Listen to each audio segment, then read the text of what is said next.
देखिए, ये घोषणाएं इनकी सरकार की बौखलाहट का प्रतीक है और ये इनकी हार भी स्वीकार कर रहे हैं, क्योंकि इन घोषणाओं में एक एक घोषणा में आप जाओगे तो पता चलेगा कि 10 साल तक लोगों को कैसे ठगा इन्होंने। क्रीमी लेयर पे थोड़ा पीछे, क्रीमी लेयर पे जैसे कि ये मान रहे हैं कि आप कह रहे हैं कि हम 8 लाख करेंगे, यानी कि 6 लाख गलत था। जो हम कह रहे थे कि 6 लाख गलत है, इससे बहुत से ओबीसी समाज के परिवारों को उनके आरक्षण के हक से वंचित रखा गया है। और 10 लाख करने की कांग्रेस ने बात करी, उसके बाद इन्होंने 8 लाख करा, यानी कि 10 साल तक 6 लाख रख के 10, अभी तो कोई नौकरी लगने नहीं वाली 2 महीने, अभी मैं समझता हूँ ये 30 दिन की सरकार बची है, 30 दिन की, 1 महीने की बची है, कोड ऑफ कंडक्ट लग जाएगा, आपको ही पता है। कोई 11 सितंबर कह रहा है, कोई 15 सितंबर कह रहा है। तो अब कोई 10 साल तक जो नौकरियां लगी उसमें जो ओबीसी समाज को नुकसान हुआ उसका कौन जवाब देगा। ऐसे ही ये 100 गज के प्लॉट की अब बात कर रहे हैं, हालांकि दिया नहीं इन्होंने एक भी, तो 10 साल तक एससी समाज को 100 गज के प्लॉट क्यों नहीं दिए गए? वो स्कीम 10 साल तक क्यों बंद रखी गई?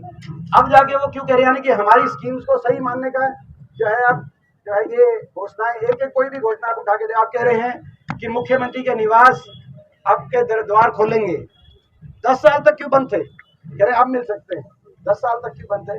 तो ये इनकी घोषणाएं जो हैं, वो घोषणाएं इनकी ये हार स्वीकार कर रहे हैं और ये मान रहे हैं कि इनकी 10 साल की सरकार से हरियाणा की दुर्दशा हुई। आपके इंडिया गठबंधन के साथी हैं मनीष सिसोदिया, 18 महीने बाद उनको बेल मिली है सुप्रीम कोर्ट से।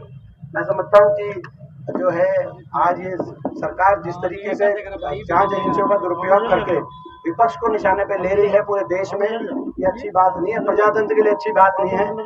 सरकार जो चुनाव होता है, चुनाव में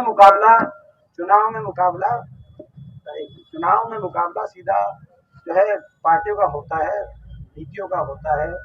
पार्टी अपनी विचारधारा रखें, अपना परफॉर्मेंस रखें, लोगों के बीच में लोग फैसला करें। लेकिन ये जांच हर चुनाव में आ जाती है, बीजेपी के चुनाव में, ये बड़ा मैं समझता हूँ प्रजातंत्र के लिए अच्छी बात नहीं है। 10 साल तक खुले तौर पे कहा जाता है कि कोई भी विपक्ष का अगर बीजेपी के खिलाफ कोई प्रखरता से बात रखेगा तो उसके ऊपर जांच एजेंसियां छोड़ दी जाएंगी, तो अच्छी बात नहीं है। इनेलो बीएसपी का, और ये जो आज मनीष सिसोदिया जी को जो बेल मिली है, हम उसका स्वागत करते हैं। इनेलो बीएसपी का जो गठबंधन है वो प्रदेश में राजनीति, इनका कोई जनाधार नहीं बचा, 0.00 दो ही कंपटीशन है हरियाणा में।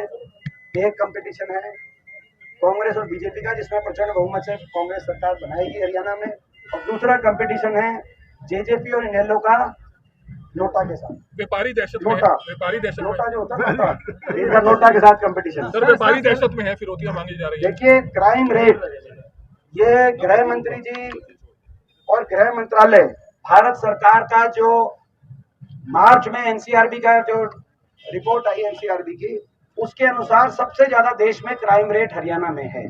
सबसे ज्यादा फिरौती दर, सबसे ज्यादा फिरौतियों के मुकदमे हरियाणा में दर्ज हुए पिछले साल। सबसे ज्यादा अपहरण के मुकदमे हरियाणा में दर्ज हुए पिछले साल।